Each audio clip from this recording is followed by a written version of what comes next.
Hi, I'm delighted to welcome you to the final event in the inaugural year of the Environment Forum at the Mahindra Humanities Center. I'm Ian Miller, co-convener of the forum, together with Professor Robin Kelsey, who's Dean of Arts and Humanities here in the second row here. I know that I speak for Robin when I thank all of you for joining us this evening, for making time in Reading Week. We're heading into exams, we're grading, we're writing, we're thinking about what we haven't got done and what we have to do in the summer, and it is especially heartening to see so many folks here for tonight's talk. I also want to begin, as I always do, by thanking Homi Baba, director of the Mahindra Center, as well as the remarkable staff at the center. It's an incredible group who go above and beyond each and every event. There's never a hitch in these, and we've done several of them. They're very complicated in all sorts of intricate ways, and so I wanted to begin by recognizing the staff, in particular Steve Beal, who's here, and Sarah Razor, who could not join us this evening, but who we're thinking about tonight. So thank you all very much. Tonight's speaker is Professor Tiya Miles. She may be the final speaker of the series, but she was one of the first people that we thought about when we put our heads together and started scheming about the Environment Forum. What should this thing look like? Who should we invite? What are the issues? And so on. And I'm so pleased that you could be here this evening, Tiya. Thank you for making your way out from the Midwest and for joining us back here in Boston.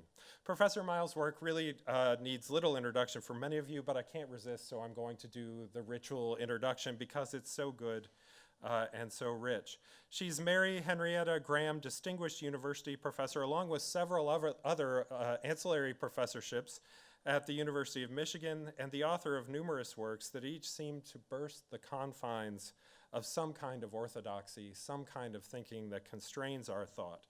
Shaking free of the hard line between Native American histories and those of African Americans, for example, in 2005's Ties That Bind, the story of an Afro-Cherokee family in slavery and in freedom, or books that vault over the walls that seem to separate fiction from nonfiction, as in 2015's, the most recent work, The Cherokee Rose, a novel of gardens and ghosts. And it's a great read. Pick it up. Cherokee Rose was a Publisher's Weekly Pick of the Week. And it was also, and this is my favorite of the many and ample accolades on Professor Miles, she has a CV that is about 25 pages long, and it's not padded. It is a rich collection of accomplishments, but this was my personal favorite. Cherokee Rose was selected as, quote, a book that all Georgians should read, unquote, by the Georgia Center for the Book. I think all the Cantabrigians here need to join in that crowd as well. It's a fantastic work. Professor Miles' CV stretches on for yards, and we could be here until the cows come home if I were to explore its heights. I imagine, and I must invoke it, that it's her MacArthur Fellowship that garners the most attention when she visits places to give talks and discussions. But as remarkable and richly deserved as that accomplishment is, it isn't what led us to think about Professor Miles for the Environment Forum. She's a perfect fit for what we're trying to do here, the ways we're trying to think. It was instead a small note on her CV in some ways, but a really significant and meaningful accomplishment. The fact that this hugely accomplished historian is providing young girls with opportunities to engage with the natural world in new ways, to think about it creatively, and to put ideas of environmental justice to work through an organization that she founded in 2011 called Eco Girls. Google it. A number of you have your machines open. Pick it up. Check it out. environmentforgirls.com. It's really an inspiration for what we could all do to bridge outside of the academy and into everyday life. And it's an organization whose mission and importance was in some ways prescient and perhaps, well, certainly underlined by recent events in Flint, Michigan. This work, combined with the fact that much of Professor Miles' work, from parts of The Ties That Bind and certainly the novel Cherokee Rose to her other major monograph, the award-winning The House on Diamond Hill, a Cherokee plantation story, is deeply and carefully located in place, in environments. Now there are other questions that we could ask of those works, and it's not their main concern, but there's a consciousness and an awareness there that runs through, and at least to my eye, over the course of Professor Miles' writing career, begins to move more and more to the center of consideration. Perhaps that's thanks in part to her time as a Mellon Foundation New Directions Fellow, where she focused on becoming an expert in the field of environmental history during a year-long sojourn at Montana State University, home to the previous speaker in the forum, Timothy LaCain, and others in the field. Each of these books realizes one of the main goals that we have here at the forum. It's a pretty simple one in some ways. It's not to segregate the field out in some way, to craft a notion of environmental humanities, or to reinforce the practice of environmental history as a subfield, but rather to break out of those confines. And to paraphrase Levi-Strauss, I can't help it, I write about animals. He likes to think animals, think with them. Really to think with the environment in our work as humanists, historians, artists, and others.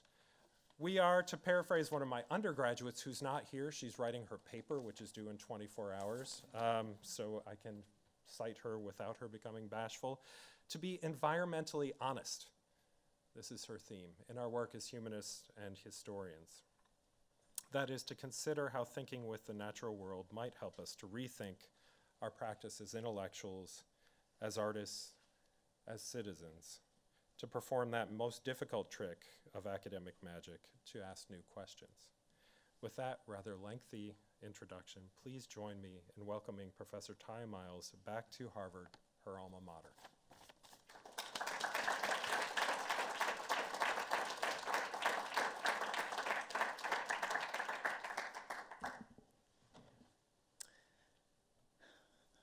That was very touching. Thank you, Ian. And thank you all for being here. I appreciate it. I know it's a very busy time for you. Please do me the favor of letting me know if at some point you can't hear me in the back. Okay. So I was very pleased to learn just now that Tim LaCain was here speaking in this series, because when I was at Montana State trying to learn about environmental history, I took a class with him. And this was an amazing luxury to be a faculty member, but to go and kind of hide out and pretend to be a graduate student and to sit there and listen and discuss in a different kind of way. And one thing I learned in that class is that environmental history was not at all what I thought it was, and that I definitely was not doing it and really couldn't yet imagine how to do it. What tended to get me kind of stuck in that class were finding pages in the readings that were all about science. I mean, really deeply into the science. I'd find myself kind of losing focus after page 5 of exactly how the tobacco plant grows. But I appreciated that experience, and it's what's led me to think about what I'm going to share with you today. This is new work, and I am very grateful for the invitation that Ian extended to get a chance to actually start to formulate some of these ideas.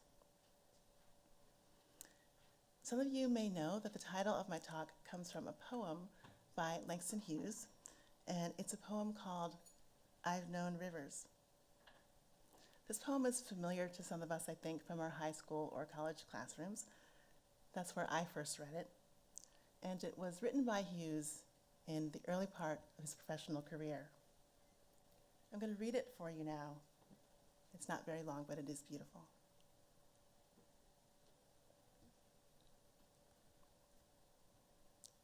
I've known rivers. I've known rivers ancient as the world and older than the flow of human blood in human veins. My soul has grown deep like the rivers. I bathed in the Euphrates when dawns were young. I built my hut near the Congo, and it lulled me to sleep. I looked upon the Nile and raised the pyramids above it. I heard the singing of the Mississippi when Abe Lincoln went down to New Orleans, and I've seen its muddy bosom turn all golden in the sunset. I've known rivers, ancient, dusky rivers. My soul has grown deep like the rivers.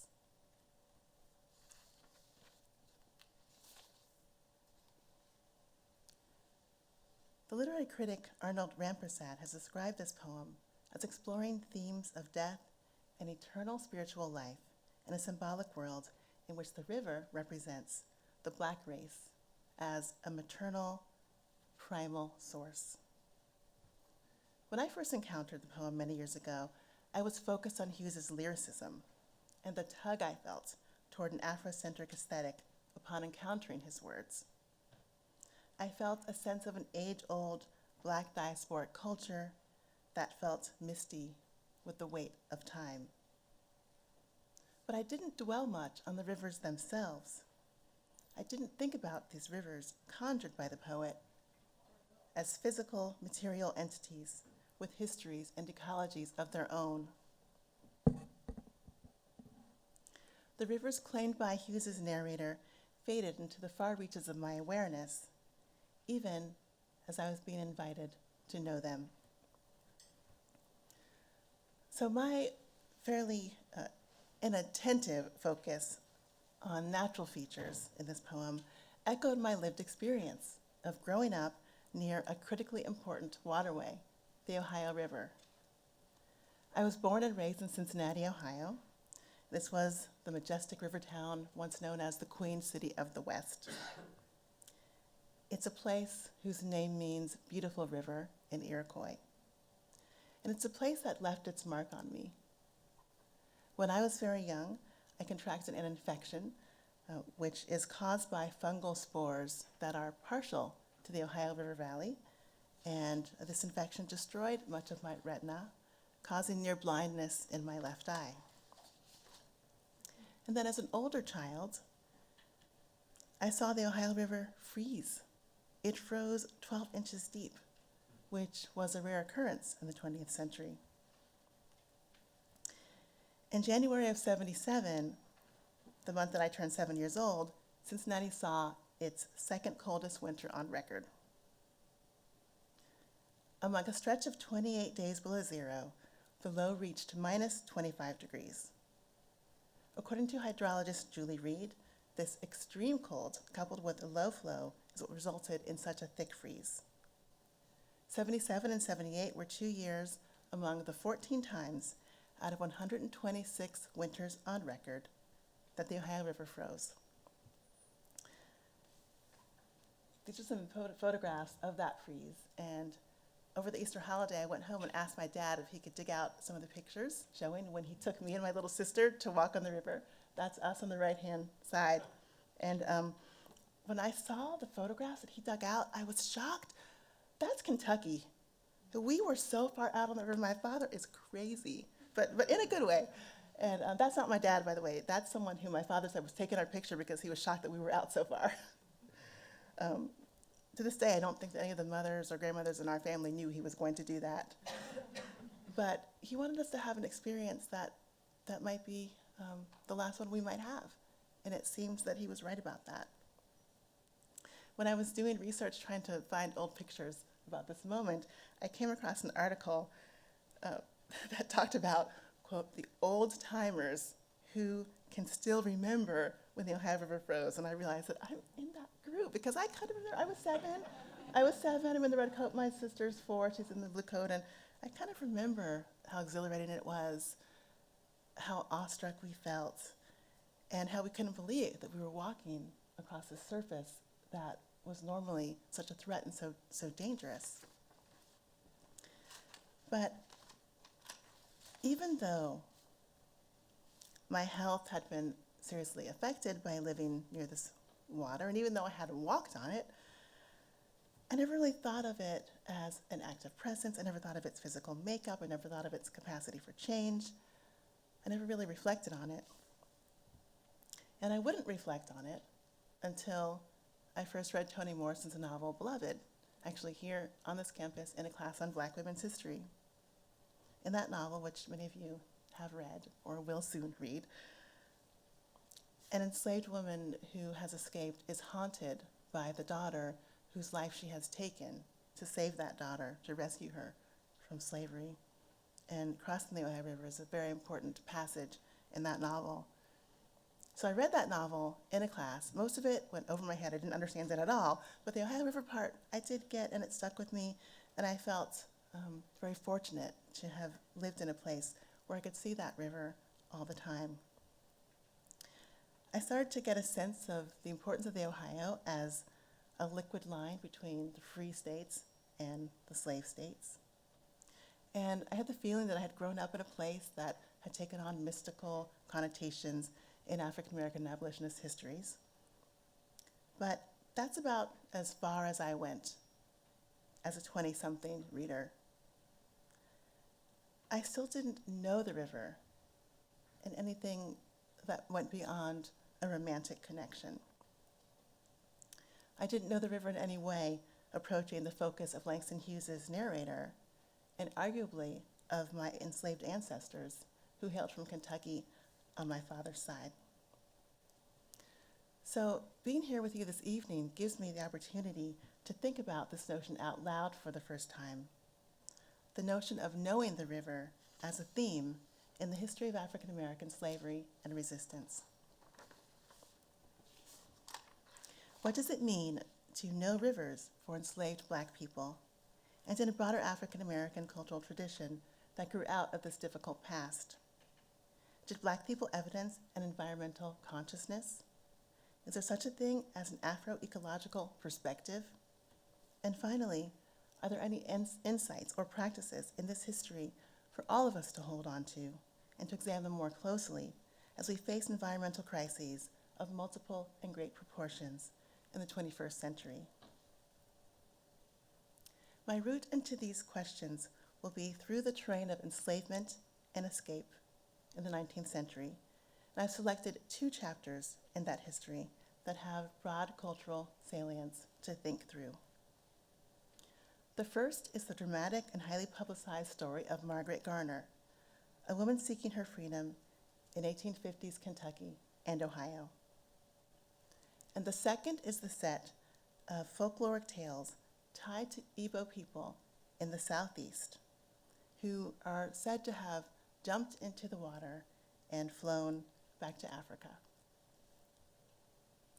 In examining these chapters with a focus on rivers and waterways, what I treat specifically and also as synecdoche to stand in for nature writ large, I'm trying to gain a sense of Black environmental consciousness that has roots in slavery and later flowers into cross-generational, cultural, and creative life.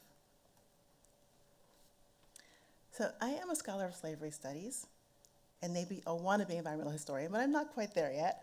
So you'll hear me struggling in these remarks to render nature as a real, living, and active entity that participates in the contingencies of Black experiences in slavery and the possibilities of escape. You'll see me reaching to draw links between freedom bids and environmental awareness, and implicitly asking the following questions. How does the environment permit or impede fugitivity? And by that I mean both orientation toward escape and practices of flight. How does a state of enslavement necessitate environmental consciousness, and of what kind? What impressions has this environmental attentiveness left on Black cultural expression and political practice? And if you sense an argument behind my words that are to follow, it will be the supposition that enslaved people knew rivers. In imagining and enacting their freedom dreams, they took flight in relation to and in relation with their specific environments. Nature is an actor in the history of slavery and abolition, not just a symbol, not just a backdrop, and not just a setter of mood.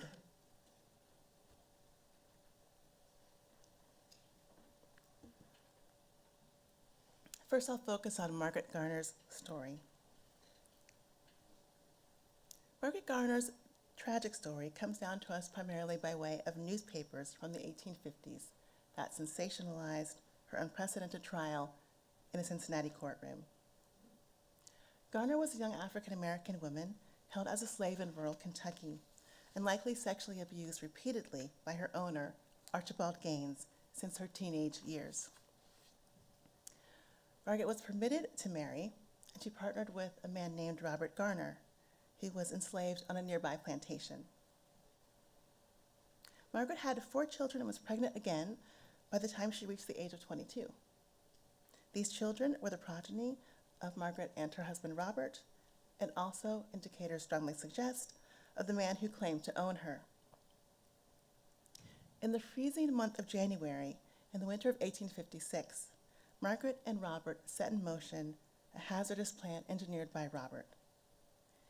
They aimed to seize their freedom and that of their family. Along with Robert's parents and their 4 young children, the couple approached the frigid banks of the Ohio River with a wagon and 2 horses that Robert had taken from his owner. The river had frozen over that month, permitting the family to walk across it rather than having to find a boat and someone who would captain it. In a documentary titled The African Americans, Many Rivers to Cross, and yes, there was resonance for us in that title, African American literature and history scholars Henry Louis Gates and Nikki Taylor referred to the Ohio in this instance as, quote, a natural footbridge to freedom. And it was, for a transitory moment in the Garners' lives. But as Taylor and Gates narrate, and as other chroniclers have also detailed, the Garner story, steeped in the tragedy of border state slavery, sinks still further after this remarkable crossing. The Garner family made their way to the home of the Kites, Margaret's 3 cousins who lived by the river. The plan had been for Elijah Kite to find Levi Coffin, an abolitionist living in Cincinnati, who would help him to concoct a plan to move the family on to another safe house. But before they could take these steps, Archibald Gaines, the owner of Margaret Garner, appeared at the home of the Kites with armed officers, surrounded the home, and threatened violence and recapture under the authority of the Fugitive Slave Act. What happened next stops the heart of any listener, and also stopped the heart of Margaret's 2-year-old daughter, who was, according to court testimony that would come later, quote, almost white in appearance. Margaret, thrown into a morass of fear and sorrow at the specter of a return to a physical, social, and sexual bondage that her female offspring would inherit, began to assault her daughters and sons. She was seeking, as revealed in later court testimony, to, quote, kill the children. Margaret wanted to rescue those under her care from lives of slavery, and she did so via the only means at her disposal. Before my children shall be taken back to slavery, I will kill them. Before my children shall be taken back to slavery, I will kill every one of them, Margaret said. She took the life of her toddler daughter and injured the other children before being physically restrained. Now, Robert Garner had been firing shots at the slave catchers in defense of his family, only seeing later that the youngest girl had been nearly decapitated by his wife. Officers took the Garner family into custody. The sensational trial, which lasted for 2 weeks, hinged on whether Margaret could be considered a person and hence held accountable for murder and tried for murder, or whether she should be defined as a thing. If she were a thing, then she had merely dispossessed her owner of another one of his things, the child, Mary. The federal commissioner acting as judge, John Pendery, decided that Margaret was a thing.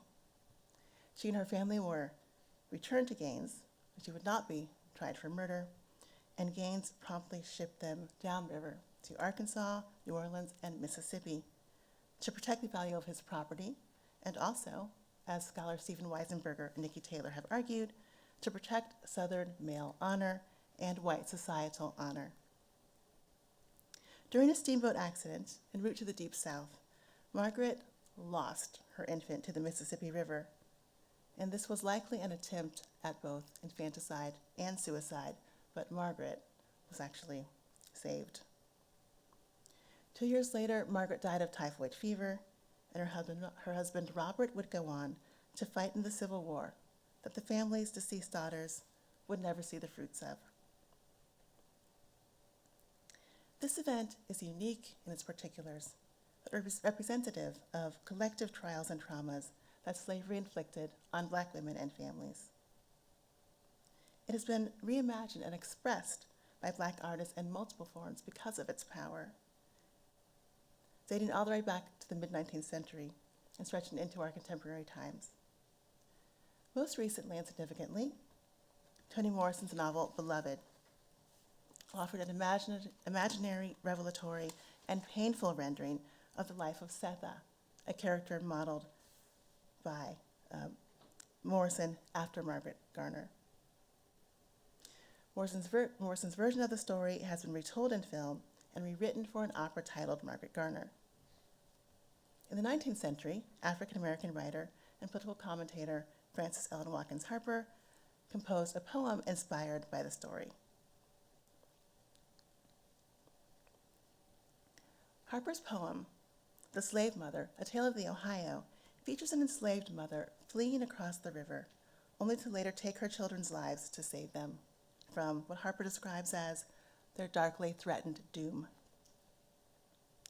When Harper penned this interpretation of a slave mother's ravaged emotional state, she posited nature, the river, and the weather as central elements of her telling. Literary scholar Christine Yeoh has noted this, describing, quote, the atmosphere of the poem as a metaphor for, quote, the frigid and barren environment of slavery. The backdrop of winter's chill, she says, permeates the poem. Yeoh's reading is instructive. Harper's poem is indeed coldly bleak and melancholy. But Harper, writing in reaction to this incident soon after it occurred, attends to the environment in layered ways, rendering it not just as a set or a stage, and not just as metaphor, but also as active participant in the unfolding drama. Harper opens her poem by painting a human emotional landscape in which shadows crowd the thoughts of the slave mother.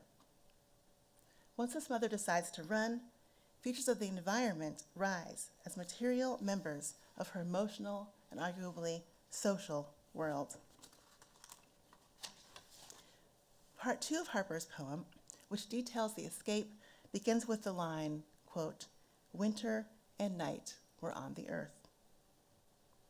Harper then foregrounds natural features in her poem, describing Margaret setting out with bright dreams of deliverance for an Ohio River, quote, bridged and spanned with ice. The, quote, shivering trees of Harper's personified landscape feebly moan as Margaret approaches, even as the breeze murmurs and winter itself sighs. These natural entities, together with what Harper describes as the northern star shining bright, stand witness to Margaret's deepest desires and to her daring actions.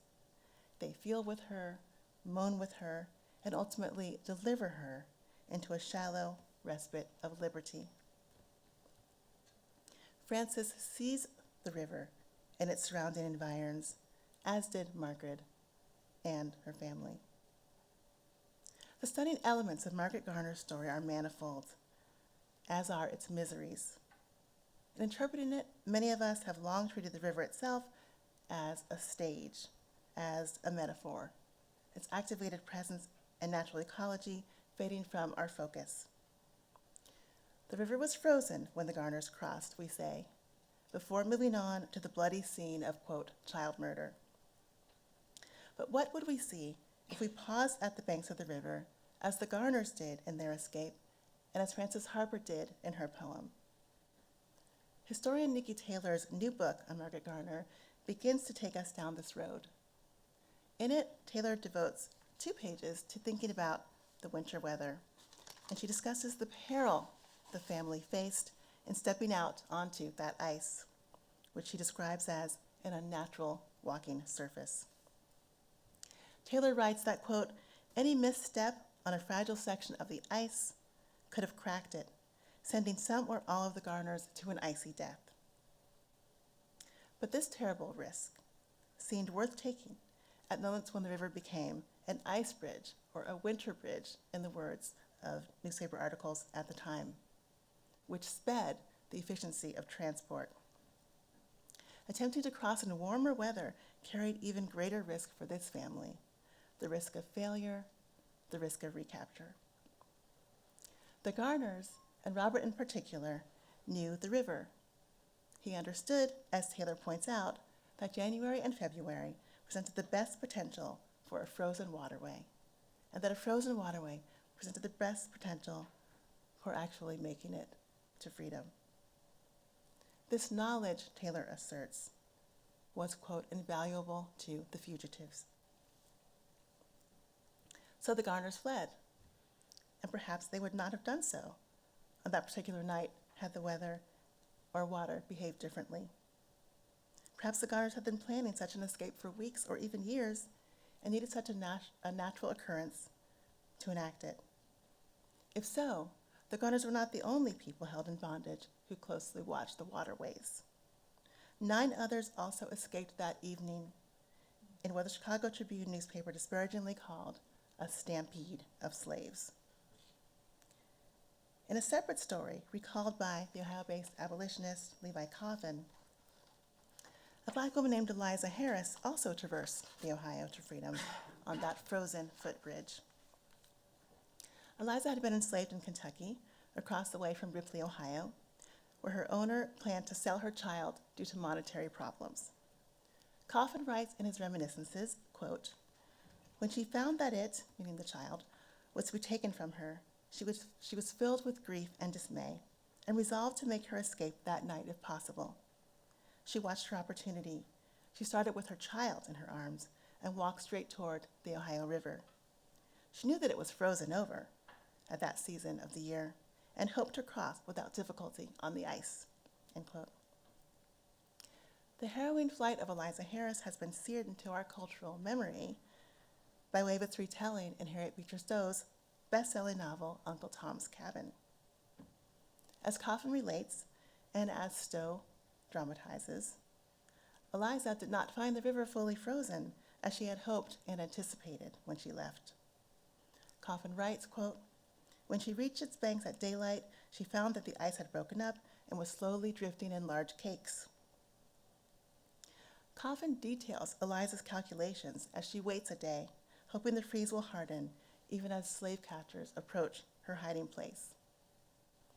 She runs toward the thawing river with her child in arms and leaps across the separated chunks of ice, sometimes laying her child on the next berg and stair-stepping this way to safety. Coffin concludes about Eliza's flight, quote, "She felt that surely the Lord was preserving her and upholding her, and that nothing could harm her." This story, as Coffin gives it to us, and later Stowe, and still later Frances Harper, in a poem titled Eliza Harris, highlights the central role of the river's changeability and of Eliza's keen awareness of the river's various forms. Perhaps the Lord played a part in this moving scene of escape, as Coffin describes it. We can't know the answer to that, but we can see in the chronicle of events as narrated that the river joined Eliza and her hunters as an actor in the drama. What the river did mattered to Eliza's choices. It could flow, it might freeze, it could thaw. It could take the life of her or her child or ransom them to the next stop on the Underground Railroad.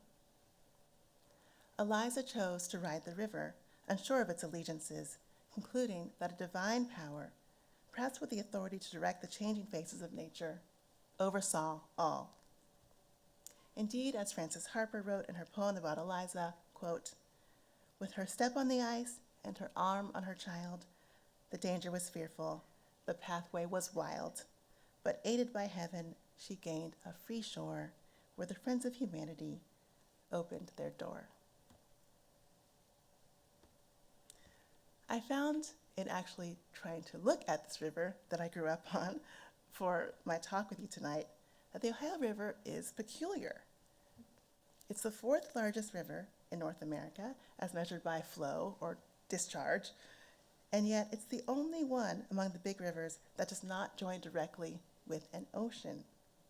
Instead, the Ohio flows into the Mississippi, contributing 40% of that river's flow before the Mississippi travels to the Atlantic. The Ohio moves east to west in a continental temperate climate marked by moistness in the air in winter as well as summer. Winter temperatures range from a mean of 19.5 to 50 degrees Fahrenheit.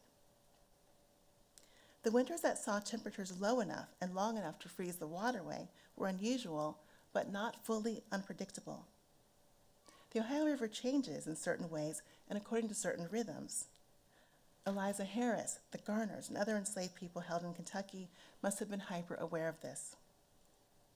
And so they cross in particular weather conditions and at a specific point in the shape of the river's many bends. January 28, 1856, the date of the Garners' escape, was one of the coldest days on record for Kentucky. The river, as a result, froze. The physical attributes and actions of that river became a factor in what followed. In a certain sense, the Ohio River microclimate made the Cincinnati location a hub for slave rebellion.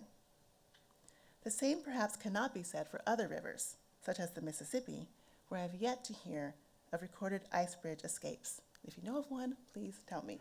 Mississippi did freeze, but I haven't yet found a story where enslaved people escaped across it.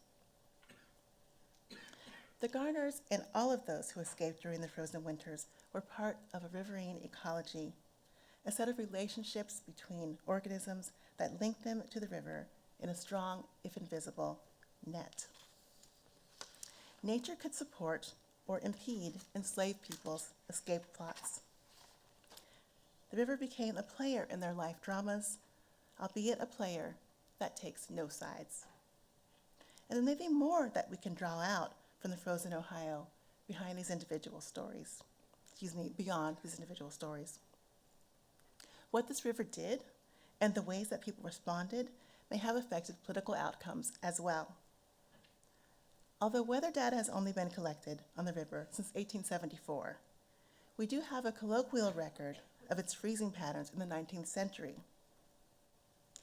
Former U.S. President Rutherford B. Hayes told Underground Railroad historian Wilbur Siebert in 1893 that in the winters of 1850, 51, 52, 53, 55, and 56, quote, "The river was frozen over and crossing made everywhere practicable near Ripley and Cincinnati," end quote. The hydrology of the Ohio, together with weather patterns, made its transformation into an ice bridge possible, and that possibility, indeed actuality, may have influenced the slow erosion of the slave system. When Hayes listed the years that the river froze, he added a political time marker, noting that these were years, quote, soon after the Fugitive Slave Law had passed. The draconian federal legislation of the Fugitive Slave Act of 1850 permitted and even mandated the recapture and return of runaway slaves in the free states. This legislation sent shockwaves of fear through Black communities in the North, and the law targeted Black people and white people who were fighting in the abolitionist movement. The actions of runaway slaves in the antebellum era, as the historian Eric Foner has argued, put pressure on the governing system, forcing confrontation between slaveholders and anti-slavery advocates, the South and the North. The freezing of the Ohio River for nearly 5 years straight after the passage of the Fugitive Slave Law invited more enslaved people to escape, often in groups, and at a coincidentally critical moment, putting more and highly visible pressure on existing social and political fissures. If the Ohio had not frozen semi-regularly in the decade before the Civil War, would we have had the Margaret Garner case that so infuriated and ignited abolitionists? Would we have had an Uncle Tom's Cabin that could capture the popular imagination? Would we have had such wear and tear on border region politics? Was the human and non-human ecology of the Ohio River Valley party to the Civil War? In raising these questions that may feel like a stretch, I'm leaning on the work of environmental historian Mark Fiji, who asserts in his book, The Republic of Nature, quote, "Within every famous icon, turning point, movement, or moment, is a story of people struggling with the earthy, organic substances that are integral to the human predicament, end quote. At the very least, recognizing that enslaved people knew and used waterways purposefully allows us a finer-grained understanding of their experiences and their resistance strategies.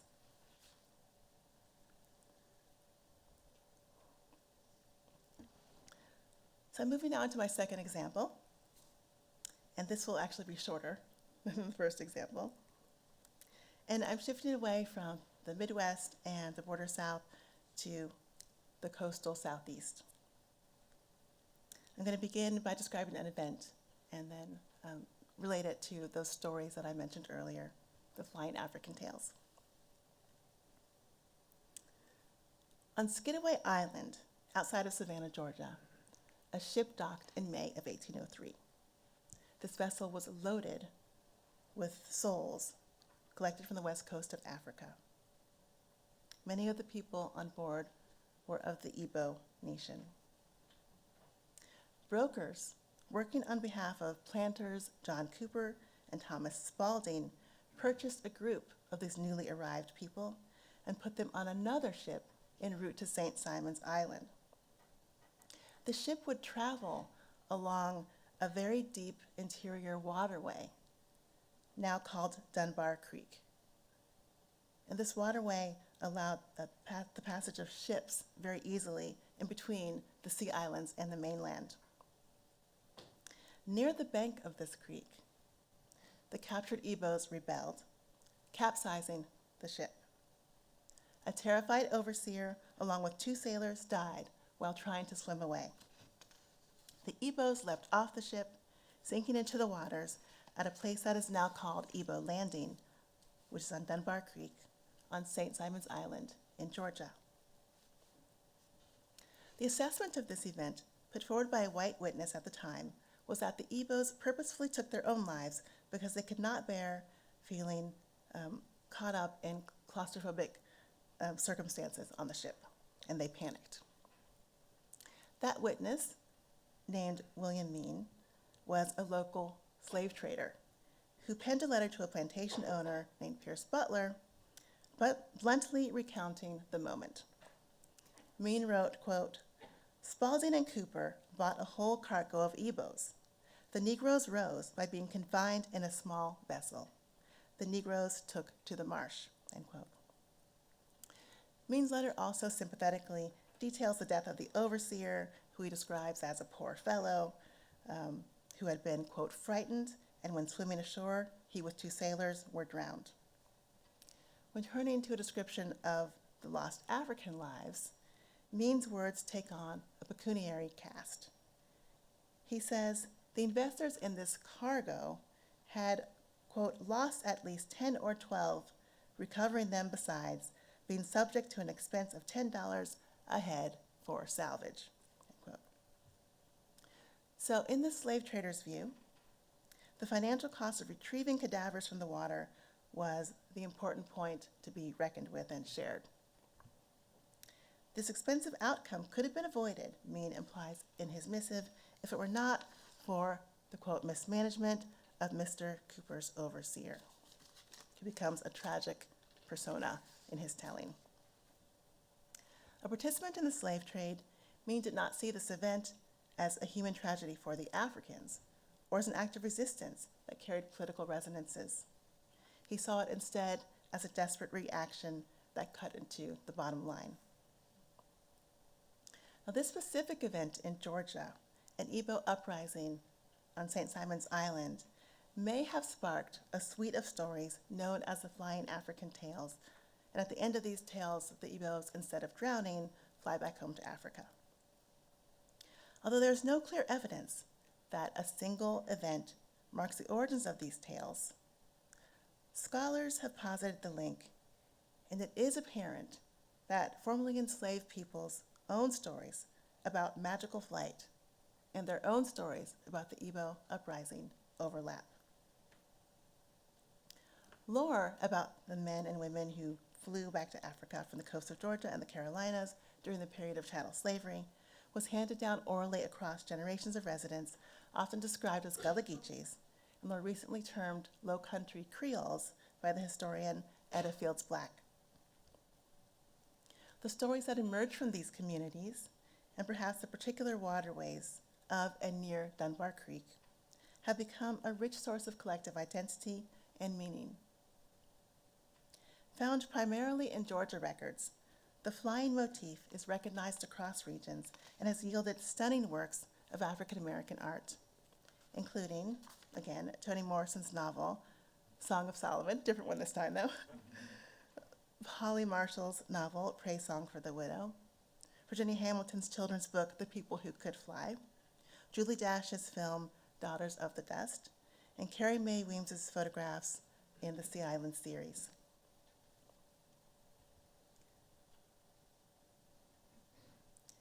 Tales of the Flying Africans come down to us in the main through the narratives of ex-slaves on the southeastern coastline.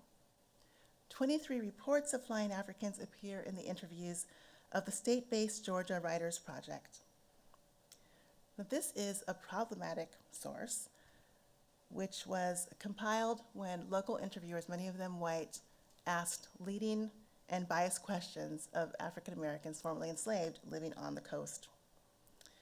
These interviews were collected in a volume called Drums and Shadows, which is written all in dialect. The interviewers were seeking to preserve, in their view, remnants of an exotic past, and were especially interested in folk practices, such as drumming and the fashioning of charms. They asked about these things, and superstitious beliefs, such as visions of ghosts and witches. They asked about those things.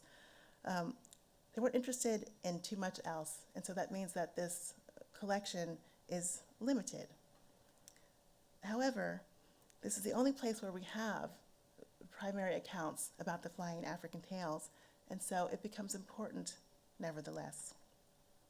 You'll hear me quoting from that collection in the next part of the presentation, but I'm not going to quote to you in dialect. I've kind of changed the language.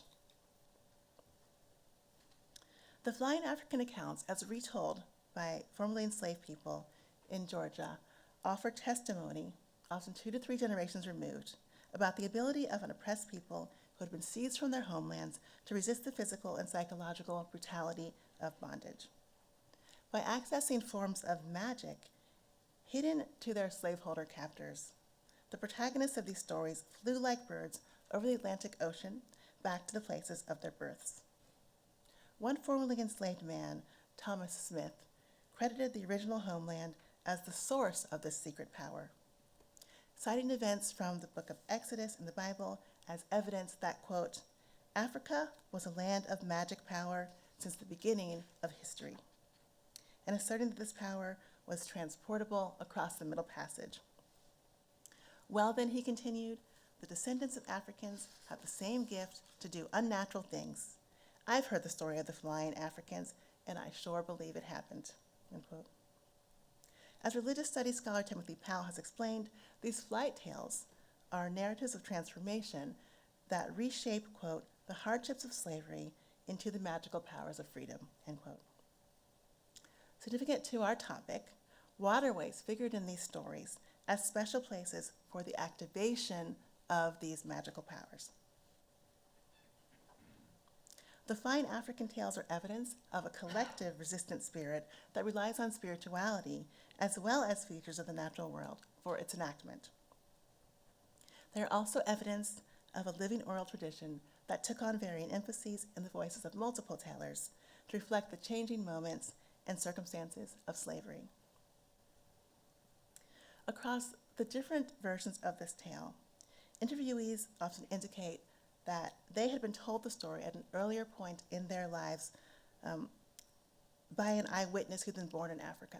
So those relating the story to interviewers had not seen people fly themselves. They had heard about people flying, and they attributed this skill, this power, to African-born individuals.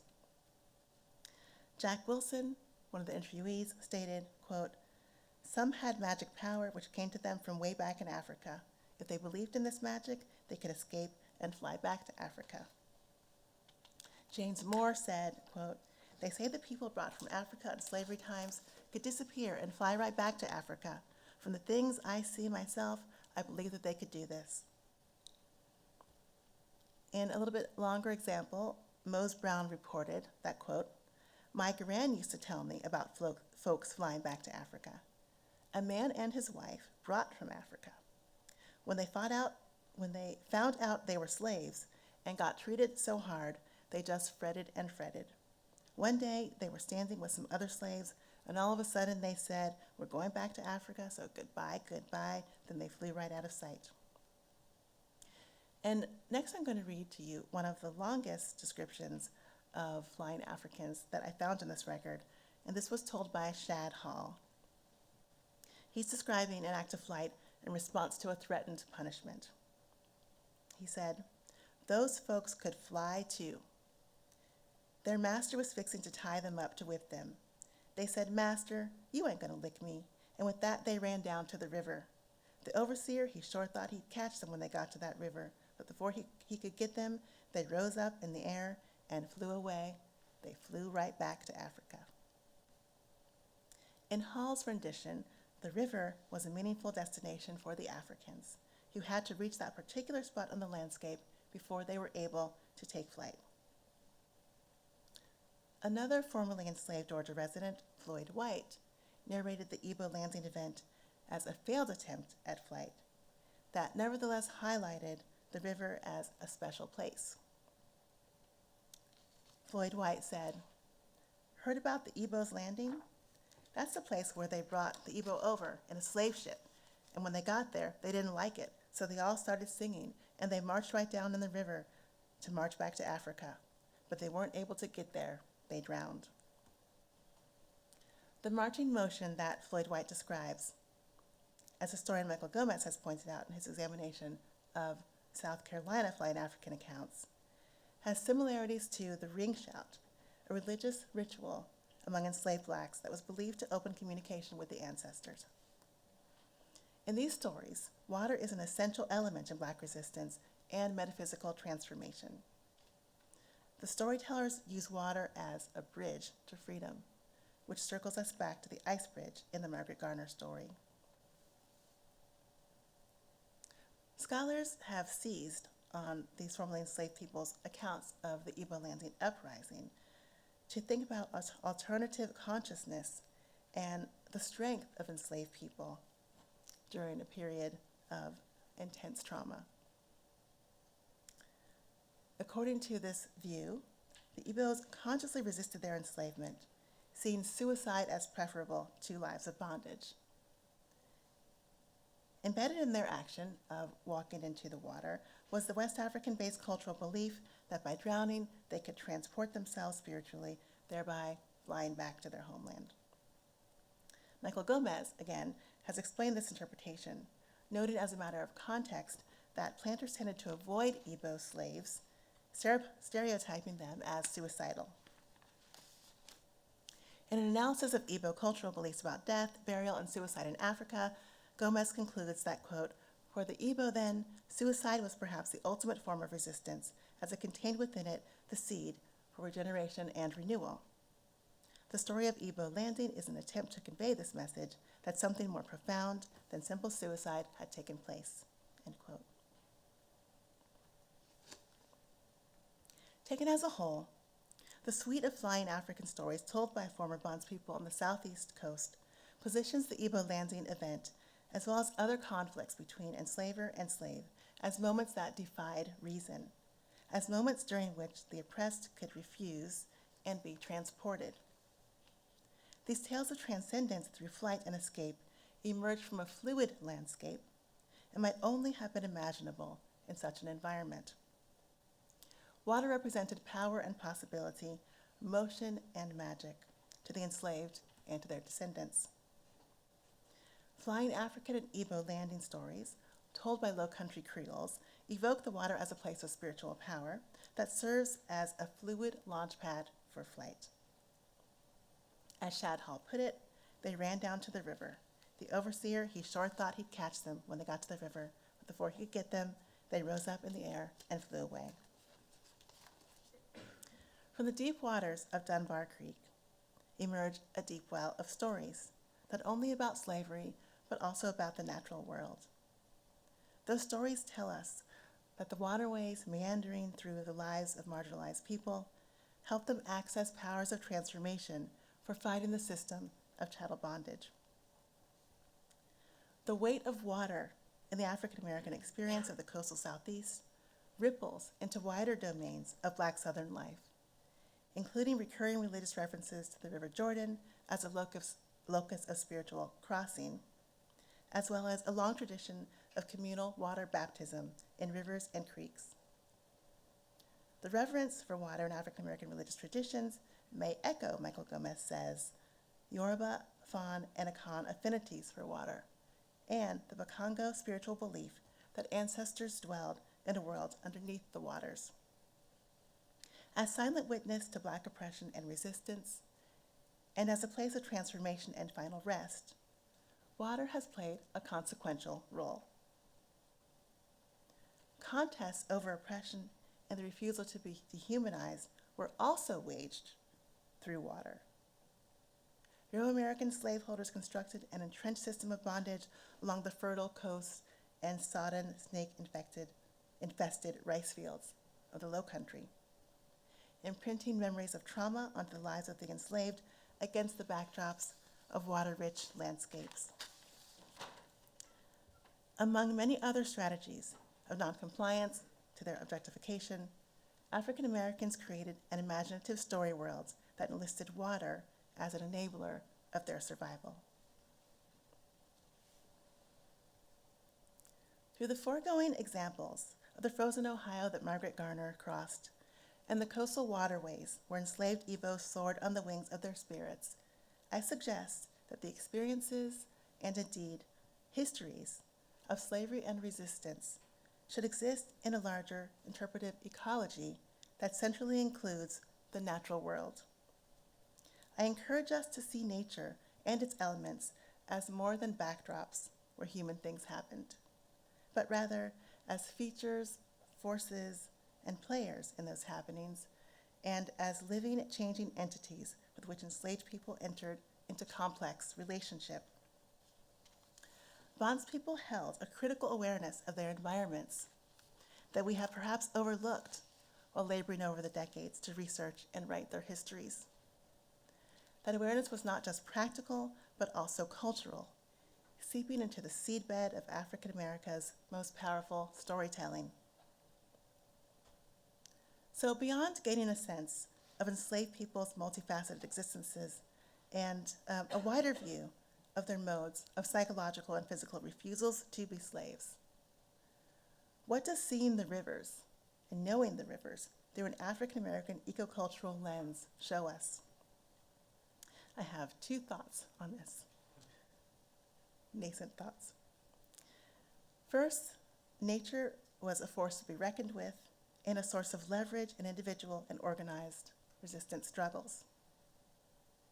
Perhaps through considering the role of nature in the context of slavery and abolition, we'll discover something about how to employ awareness of nature in the fight against unjust, intrusive, and totalizing power today. And second, we enter a condition in our time of having degraded most of the planet, leaving us to dwell in what legal historian Jedediah Purdy has called a post-natural world. Enslaved people encountered and intimately interacted with a similarly ravaged plantation landscape. They, in fact, participated in this damage as the exploited labor force that was compelled to clear woods, tend rice, pick cotton, and harvest tobacco on victimized, eroding soils. Black bodies, backs bent, broke this land, and then turned to that very nature for what Frances Harper describes in her poem about Margaret Garner as, quote, a hope of deliverance. Enslaved African Americans were a ransacked people surviving on a ransacked earth. Perhaps if we study their example, we can better arrive at what Purdy has called an aesthetics of damage, sifting out ways to live with grace and with democratic collectivity, with human beings and other creatures on this traumatized Black and blue planet. Thank you very much for your attention.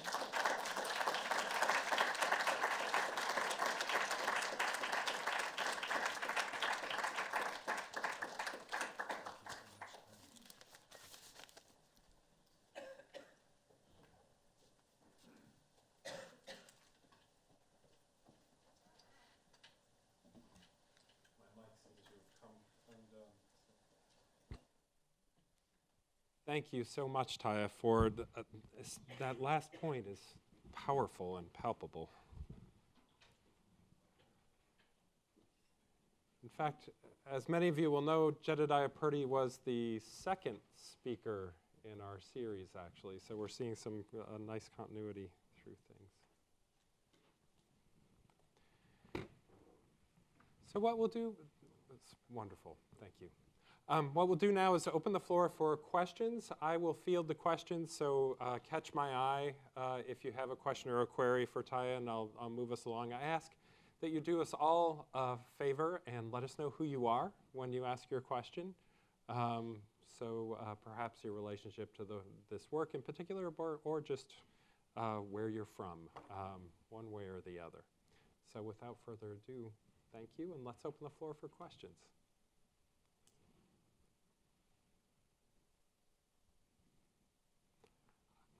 I'll kick things off. One thing that strikes me about environmental knowledge is it's highly personal, idiosyncratic, and it's uneven. And so I wanted to ask you to think through, this is very distant from my field. I do modern Japanese history. I write a little bit about animals, a little bit about agriculture, but mostly lately large-scale infrastructure projects, such as electricity grids and so on. But even there, we find the expression of power, meaning political power, not energetic power, although they're of course related, manifest very unevenly through different modes of knowing and understanding the natural world. And so I can imagine myself in one way or another with my limited knowledge and imagination on the ground in these places, in this ravaged landscape that you so eloquently described and brought the talk to an end on. And where were the sources of knowledge and in particular the distinct regimes of knowledge within that culture and of that landscape? Where was the edge of knowledge? For some, how did it work differently for others? I just wanted to ask you to take us into that world a little bit. Mm-hmm. How did people know that ravaged land, or what was beyond it, I suppose? I've been thinking about this and kind of asking myself why I think enslaved people would have a particular kind of awareness that we haven't thought of perhaps as much as we could, or that the people who claim to own them might not have had. And where I landed with my thinking, which will be just sort of the bottom step of my answer to your question, is that people who are living in a survival state have to be much more aware of what goes into the making of their survival. And that people who live closest to sources in the natural world, in this case by duress, have to be more aware of what those sources are and how they work.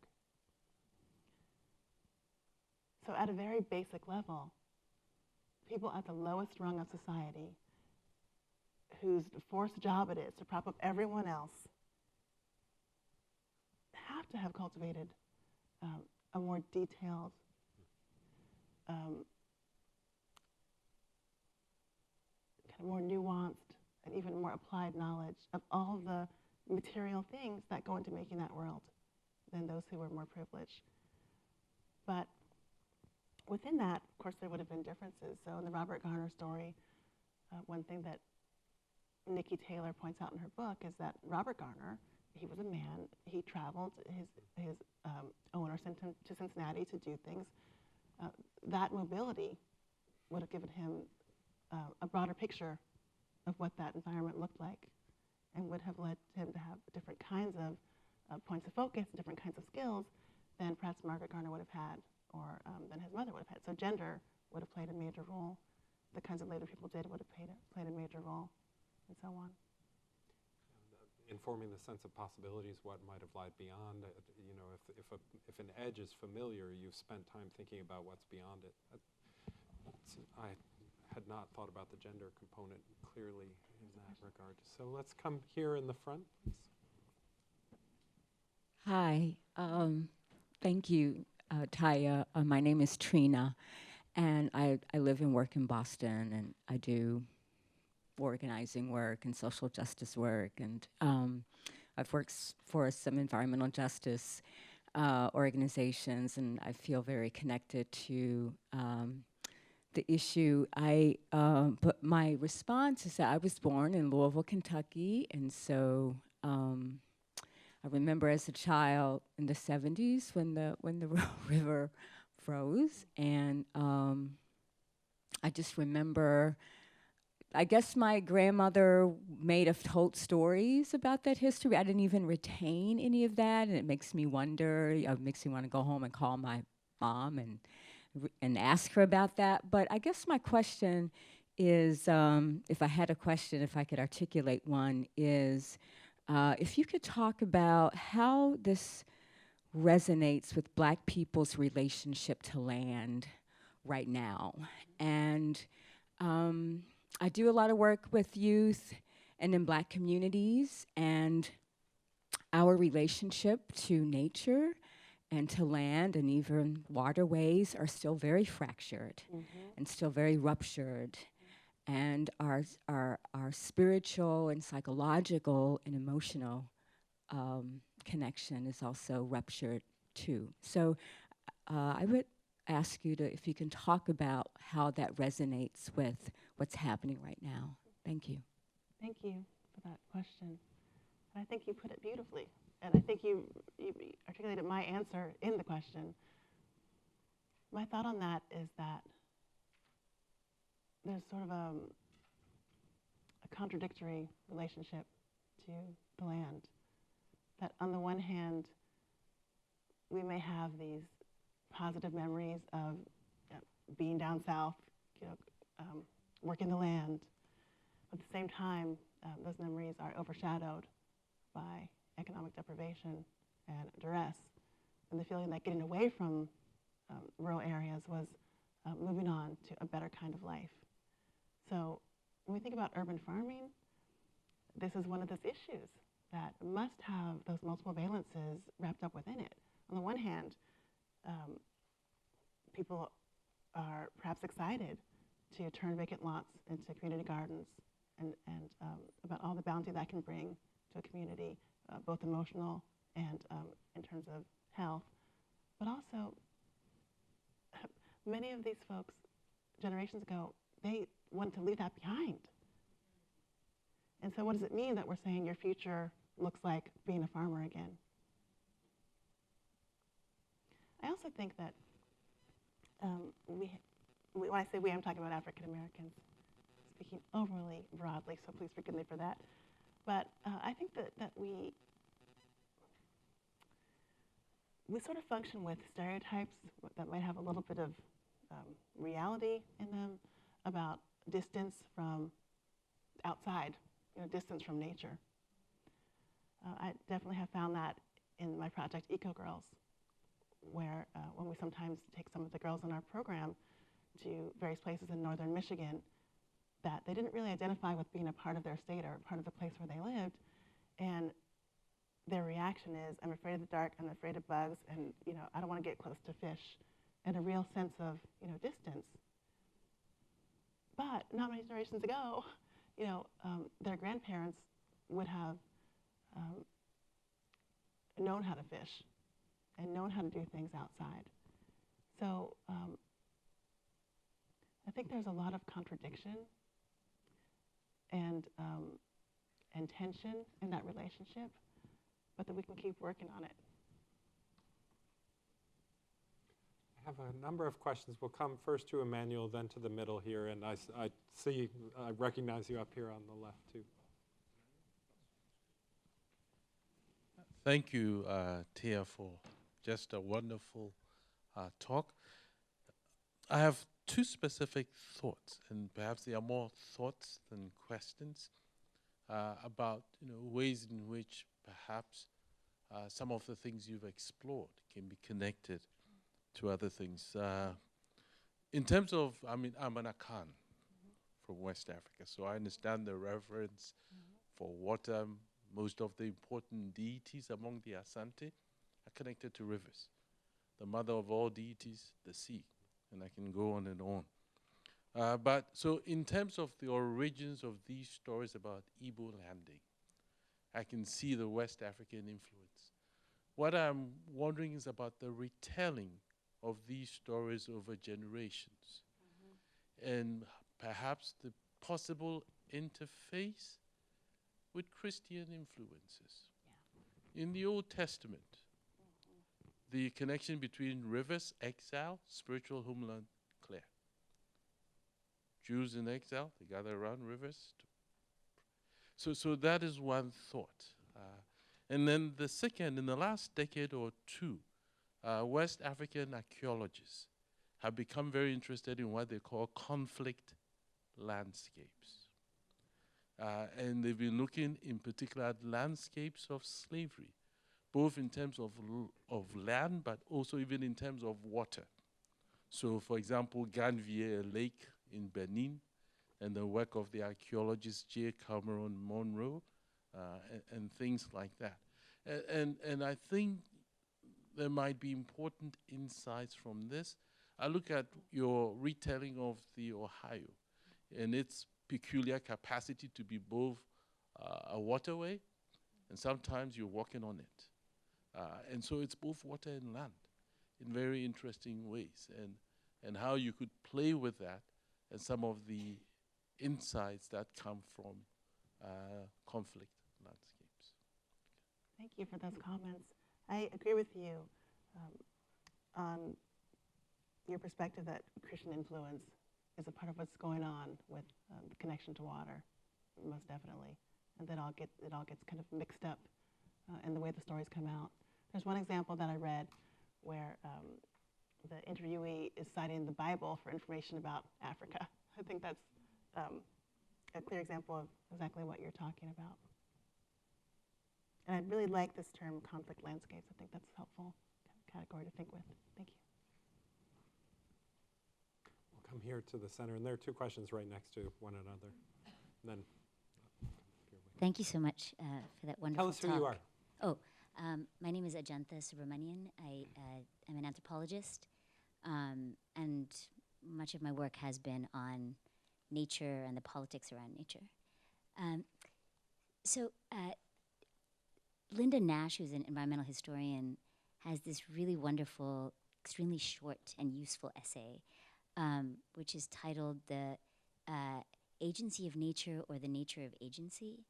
And in it, she basically says that what environmental historians can really do is not to add nature to the already sort of voluminous set of actors that we work with, but rather it's to question the nature of agency, right? So it's not to render nature yet another agent, but it's to question what agency is. And she says, typically we're accustomed to thinking about the human actor in terms of this sort of seamless flow from conception to intention to action to outcome.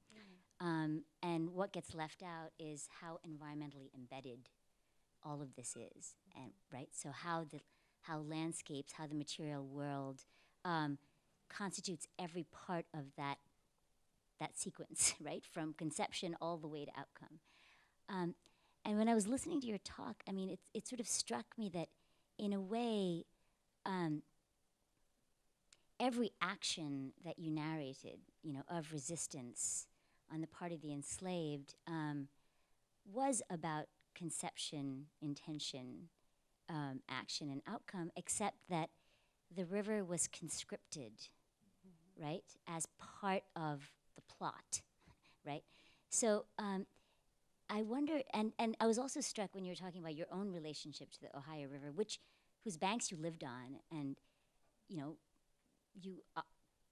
obviously interacted with on a daily basis, you said, I didn't know the river. And, you know, I think in some ways that's precisely the point, is that one doesn't have to be conscious, right, of how the material world shapes us, but it does, right? So I wonder if there's a way of thinking about the relationship between human beings and nature, not solely in terms of sort of a conscious knowledge, which you can then mobilize for particular ends, but also of a kind of unconscious, everyday influence, right? Which permeates everything. So, yeah, I wonder if, and you know, you didn't give us any examples of just the everydayness of the interaction between the enslaved and the natural environment, right? It was much more of about these sort of conscious acts of resistance, right? So that might be an interesting way of sort of paying heed to Linda Nash's caution, that the point is not to simply add nature as another actor, but to sort of rethink agency altogether. I appreciate that. So it sounds as if the Linda Nash article is about 5 steps ahead of where I am in my thinking, because right now, just to see these events in a different kind of frame is pushing the way that I kind of interpret them. But what you're asking about everyday life is something that I think that, well, it's at least been approached in a book on the Wormslow plantation by a historian named Drew Swanson, who was trying to look at the environmental history of this plantation. And he starts it by looking at Native people. This is in Georgia, outside of Savannah, in the area. And then he talks a lot about food. He talks a lot about subsistence practices and the kinds of things that grow in the wild, the kinds of animals that live there, the ways that people who live there were able to kind of access these animals or plants, how they prepared them. And his major point there is about the cultural interaction and exchange through especially enslaved black cooks using the elements of nature that they're most familiar with cooking for themselves and mixing that up with the menu that the person who owns them gives them and says they want this to be prepared. So I think that foodways may be a way to kind of get at this everyday aspect that you're talking about.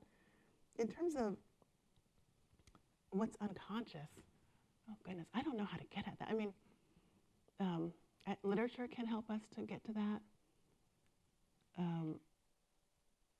I often feel, especially in working with this material, the whole category of spirituality is you know, kind of probably dripping all through this. I don't quite know what to do with it, because I feel that there may be a line that I should maintain or people would want to see maintained between an attempt at environmental history, which this is not quite, I recognize that, and also thinking about nature in a way that's starting to feel spiritual and maybe kind of loosey-goosey. So I find it very interesting, that question about unconscious experiences and relationships. I think they exist. I don't quite know how we would get at them. I mean, I don't mean to, I'm not meaning to render it psychological, but just that there are forms of embodied practice, right, which are environmentally embedded, which may not be sort of articulated as such, right, but they're obviously profoundly constitutive of how people live, how they relate to one another, you know, and also how they plot their escapes, right?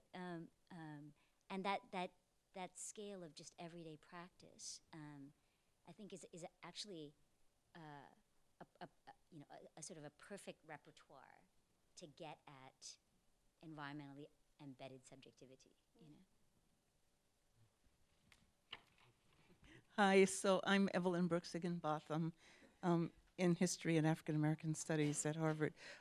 But I do want to push you a little bit on the spiritual side of thinking environmentally, because waters and rivers have that meaning for almost every group, I would think.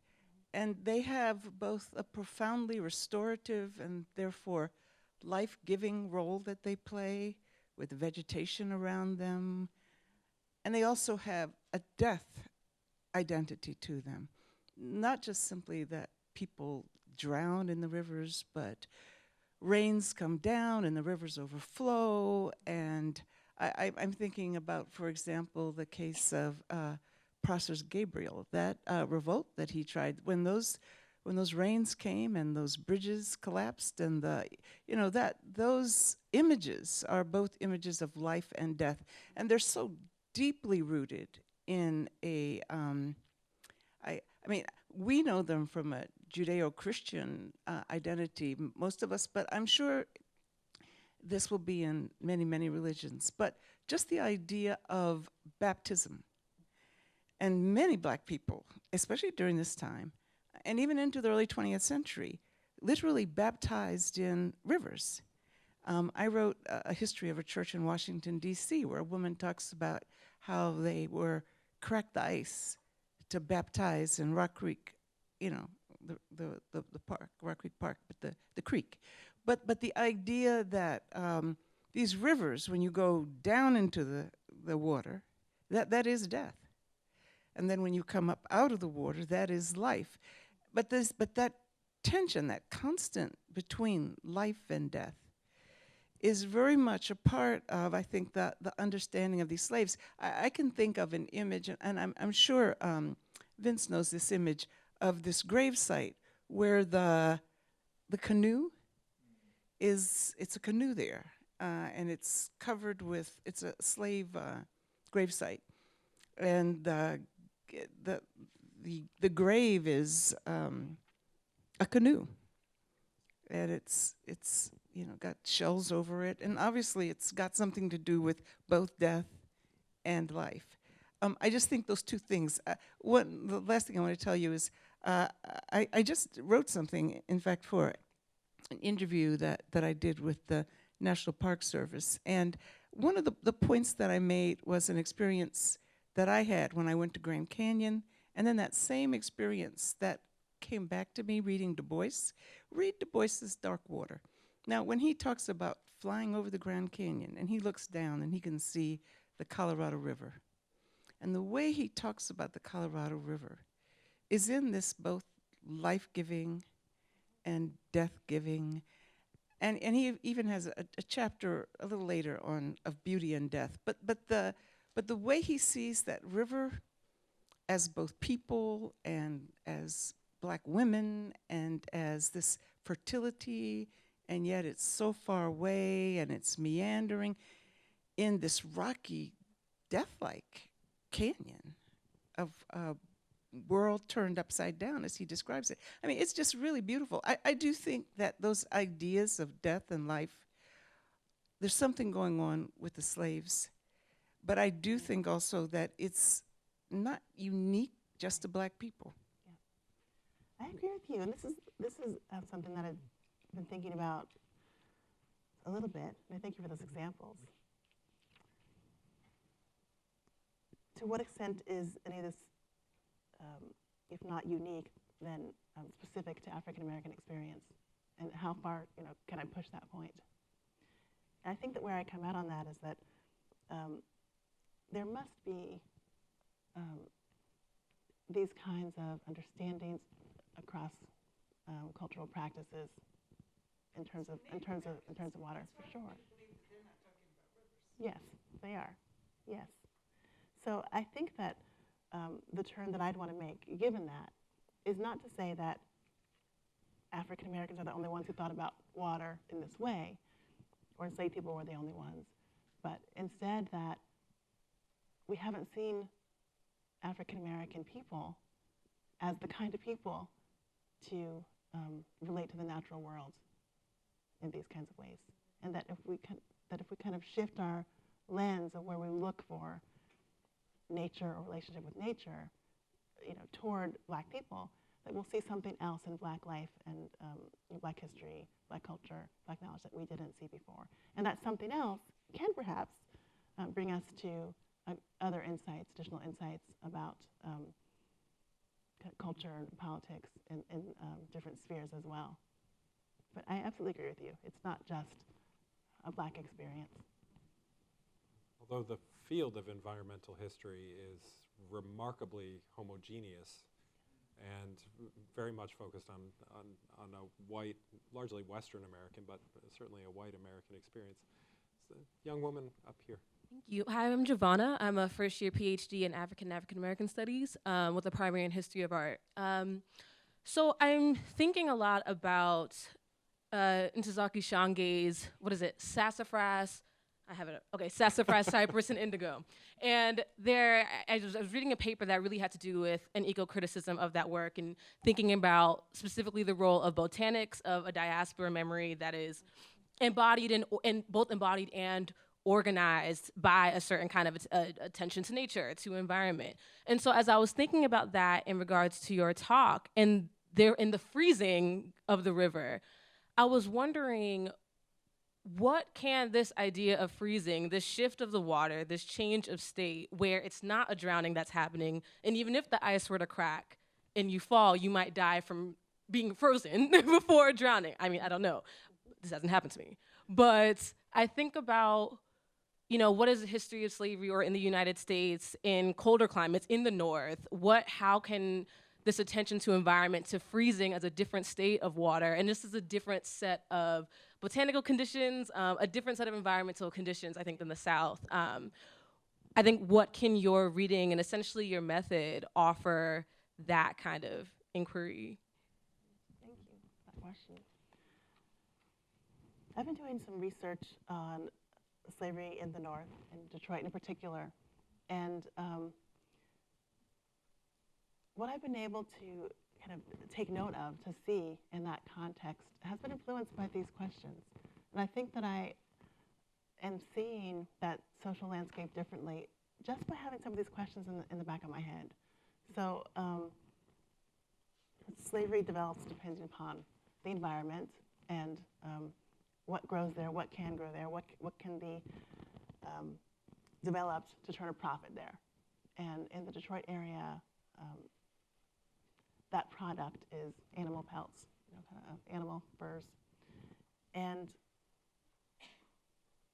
what that difference has led me to think about is the way in which slavery shifts because of that material or physical environment of the stuff that can be grown or gotten or harvested or traded there. So enslaved people in this area had a lot of involvement with the fur trade process. And interestingly to me, were used as carriers of pelts, were thought of, that is, there was an idea, a proposal put forward that they would be used as means to refine pelts, so that Black people who were enslaved doing things like building settlements would be wearing the beaver furs. This was just an idea, a plan, a scheme, didn't go very far, but they'd be wearing the beaver furs. And by wearing those furs and doing their other work, they would kind of rub down the harder furs and make that beaver fur more valuable, because it would then turn into, fat beaver is one term for it, that people would actually find more attractive to purchase. So almost like a double labor that's being stolen from enslaved people in this particular kind of environment. So in terms of method, I think it's pretty rudimentary. For me, it's just about seeing that enslaved people are living in environments that are physical and material. These environments are shaping what their lives look like, how they experience their worlds, and what they can do in those worlds. Thank you very much. So we'll come here and then back over this way and then ricochet across. So Robin, please introduce yourself, Robin. Robin Kelsey. Thank you so much, Tiya, for this talk, which for me was personally resonant because I grew up blocks from the Mississippi River, and you were bringing back the memories of the 1970s and those particular winters, so thank you very much for that. I wanted to ask you about the relationship between the forms of self-transport, which the rivers are providing in these instances, and a transport that doesn't involve going up and down the river. It involves either crossing the ice or being able to take to the sky, whereas the transport up and down the river is an economic transport, a transport associated with the slave trade. And just if you could say more about that, and of course, you know, that I know you're trying to resist the metaphorical, and so I'm moving in a way that could get one to the figurative, but I also would imagine that just in a very elemental way, the river could experientially just carry these meanings and connotations in a way that's not really that metaphorical, but more historical. Well, on metaphor, I mean, I love it. You know, it's beautiful, it's wonderful, and there's so much of it. I mean, there's so much that I'm sure has been written in eco-criticism and or could be written on African-American literature and nature. So I don't want to throw metaphor out. I'm just trying to push myself to not just lean on that, because that's probably where I would want to go first and most comfortably. What you said about up and down the river versus across the river and across the sky, that's exciting to me. I hadn't thought about that in terms of directionality. I think certainly colloquially, down the river is a bad place to go. And when people are talking about these ice bridges, the language is of crossing. And crossing does seem to have connected to it more of a sense of that person acting on her or his own behalf to move across the river, as opposed to down the river is usually described as it's a passive action. Somebody was sold down the river. So I think that's that could be fruitful. In terms of the flying, I haven't heard of flying, you know, connected to a down or an across, but it feels as if flying would be an across kind of motion, right? I mean, in the whole coastal section of stories that I tried to work with, you all probably heard this. You probably heard that it's segmented in many ways, this body of stories. Some of them are about Ebo landing. Some of them are about flying. A couple of them are about both. A few of them talk about water, but it's all kind of on the water. So that part of the talk is much kind of looser in terms of thinking about what is the pattern that's taking shape here. But I'd be willing to go with the idea that that people are flying, you know, across, and that there's something about crossing that's different than being sent down or going down. I mean, crossing does seem to be a more spiritually inflected way of thinking about some of these different motions. I'll think about that.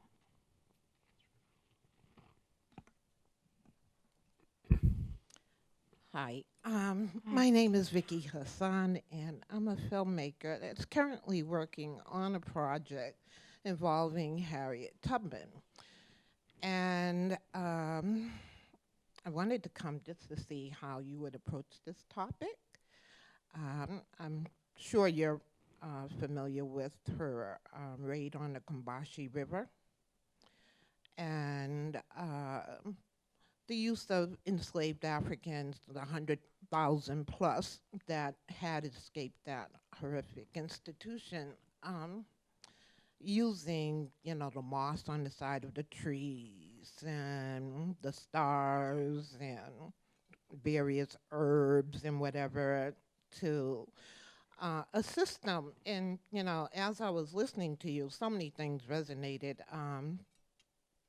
in terms of what you had to say and questions that came out of the audience or comments that came out of the audience. You know, I myself was baptized in a river, you know, and still spend a lot of time with the Charles River on a weekly basis. But, you know, what came to mind was how during the enslavement period, people used the environment as an aid to escape. And now, or rivers as an aid. But now we have Flint, and where the environment is really at odds with the health. Not because it's a natural thing, but I'd like to see what your opinion of that is. I think it's wonderful that you're working on a film about Harriet Tubman. Yeah, I bet. One of the things that I want to do for this project, and I've just started, is to reread various slave narratives with this lens, you know, as my focus. I started with reading Harriet Jacobs' Instance in the Life of a Slave Girl, and was surprised by how often she mentions elements of nature in that narrative, all different kinds. I mean, you know, trees, woods, swamps, vines, sunlight, and what those things mean to her in her life. I haven't yet read Harriet Tubman's narrative, which is a narrative that she told to Sarah Bradford. But my memory of that narrative is that she does mention these locations, but she doesn't go into detail about the kinds of things that we would want to know most, you know, regarding the moss and the trees, and how she was actually steering through the environment and navigating that. So I suppose my fear would be that Harriet Tubman herself won't give us what we really would want to be able to fill out that full picture of how she used the environment. In terms of nature being an enabler of Black people's escapes in the past, and nature being kind of a detriment to Black people today, you know, in cities. It's not just nature, though; it's also related to government and powers. You know, as Ian was saying earlier, I find that. Say that again. That's right. That's right. I think that it's maybe a little tempting to see it in that way. But when I go back and look at some of these narratives, what I see is enslaved people relating to nature as an enabler and also as a threat and as an element that can trap them. So I was recently looking at John Brown's narrative, which is about Georgia and some other places. A lot of it's in Georgia. And he talks about how his mistress, you know, the woman who owns him and the other Black children, would have them come every morning and get some kind of medicinal herb from her. And then she'd have them run around this tree and tell them she was getting them ready for market. So in that kind of an example, that relationship to nature would not be a positive one, I don't think, one in which nature is an enabler. Their nature is representing the threat of separation from one's family. So I think that it's, when we take a close look, it's going to be functioning in both ways, and then we're going to have to try to tease out all those complexities. That's fascinating. And I'm really curious over the course of the discussion to take nature apart in the ways that you've been suggesting. That is, the animal is quite distinct from various waters. Water works differently in a swamp, as you suggest in one of the narratives, as opposed to a river that flows and moves. And really using those narratives to read that landscape is fascinating. We have a question here. Hi, thank you so much for your talk. It was very moving. My name is Evan Lea Espiritu. I'm a visiting grad student from UC Berkeley in the Department of Rhetoric. And I want to pick up on this idea in your answer about the environment in the river as not only an enabler but also a threat in some ways, and so the double position there. I was really struck by your comments at the end of the talk in the ways that enslaved peoples also ravaged the land and ransacked the land, and even if though that was through structures of exploitation, that they were still put in the position to do that and positioned in relation to the land in that way. And so it made me think about the way that the environment can also hold on to that pain, right? Maybe not in a conscious way or an agential way, but the way that it is structured into land. So I was very struck, for example, by the Garner's relationship to the Mississippi River, right? And this was a case in which the river did not comply. It was not, a co-conspirator into the passage to freedom, but rather, not that the river took revenge, but rather that the river maybe held on to that pain that these enslaved peoples had enacted onto the land in some way. And so that, I don't know if it's a joining in the pain, or in ways that the river took hold. But I was just wondering if you had any comments or thoughts about that. Thank you. Thank you. I think it's a beautiful reflection and comment. And one part of me feels that, yes, this must be the case, that the land holds on to that pain. But maybe I should say, and I think that the way to explore that would be, again, through studies of creative writing, or the production of creative writing, or spirituality.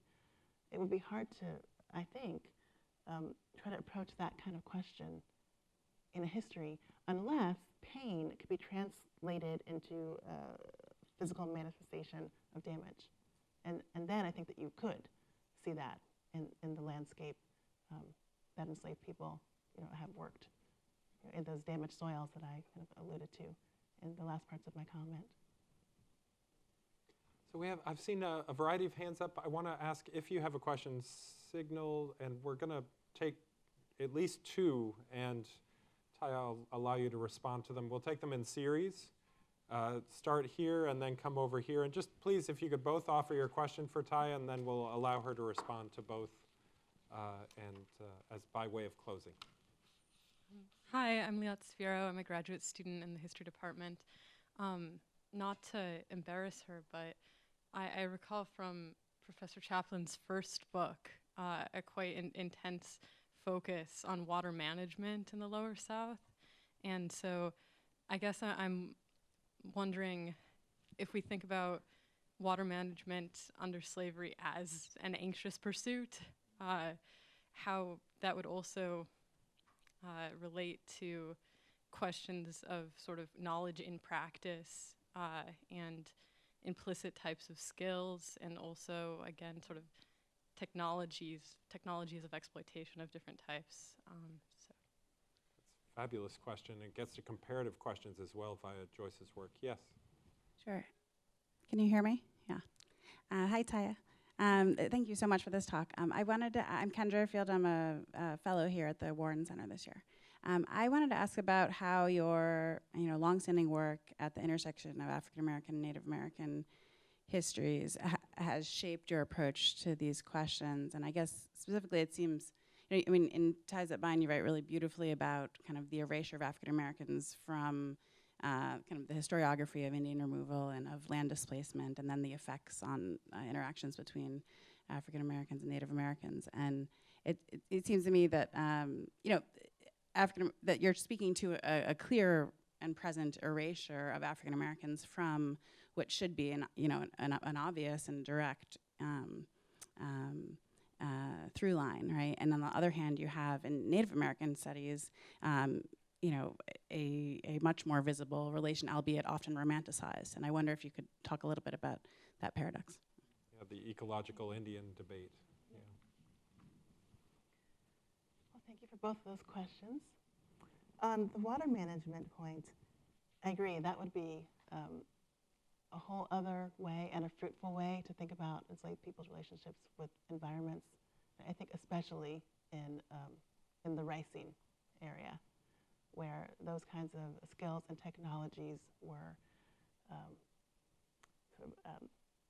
forced partnerships between the knowledge of enslaved African people and their owners and overseers, and where that landscape was redone in a really complicated way to allow for ricing to actually take place there. I was recently in South Carolina visiting some plantations. Most of them had been rice plantations, and it was very interesting to hear the tour guides talk about how after the Civil War, these plantations stopped growing rice. They never talked about why, unless they were prompted by me or my husband, actually. And what they came around to saying was that you couldn't get people to actually come do this work for pay. And this related to just how hot and disease-ridden and horrible that labor was. But it's interesting to think about all those different layers of water management and the experience of what it would have been like to work in not just water, but not just swamps, but those ponds, that seepy landscape all the time. Bogs, and I think people give me words, thank you. But also, something that comes to mind about this, which I think is interesting, I'm not quite sure how to tie it in, is that both the sites that I talked about have strange contemporary manifestations. So Dunbar Creek in the area of Ebo Landing is a place where St. Simon's Island does its wastewater treatment. And there's a lot of debate, conflict, discussion going on about the island becoming really more populated than infrastructure can sustain, and wastewater going not where it should, and Dunbar Creek becoming polluted, and the question of how they're going to manage that. So it's an example of a site that, according to this group, I think I put a slide up, it's not there anymore. According to this group that recently went back and tried to commemorate that place, this is a sacred site, but right now it's functioning as sort of a toilet. And that's just interesting, I think, but probably not accidental. I don't mean by that someone came out and said, we're going to take this black site and make it into a waste treatment area, but I mean by that African American sites are often forgotten. I remember reading too in Stephen Weisenberger's book, which was published a while ago, I'm not sure what the current state is, that the home of the Kite family, where the Garners first went when they crossed the river, it doesn't exist anymore, and it's also a wastewater treatment facility in Cincinnati. African American and Native American relations to lands and how we think about them. Yeah, Kendra, I mean, I agree with what was embedded in your question, which is that Native Americans have too often been associated with land and flattened into certain understandings of nature. And African Americans have been sort of stripped from land. And I think part of the reason for that is that these understandings serve our narratives about Native people, Black people, and the United States. So one thing that I find pretty interesting as a way to think about this is a comment that was made by Vine Deloria Jr. in one of his books. This is the one, We Talk, You Listen. And he says in that book that Black people were kind of made into pets, whereas Native people were kind of treated as wild animals. If you carry that thinking out, I think it sort of makes sense that Native people are associated with wild landscapes as a place where they belong, and the Black people have been kind of severed from those landscapes in many ways in our imaginations. Thank you all very much, and please join me in thanking Tiya for a wonderful talk. Thank you.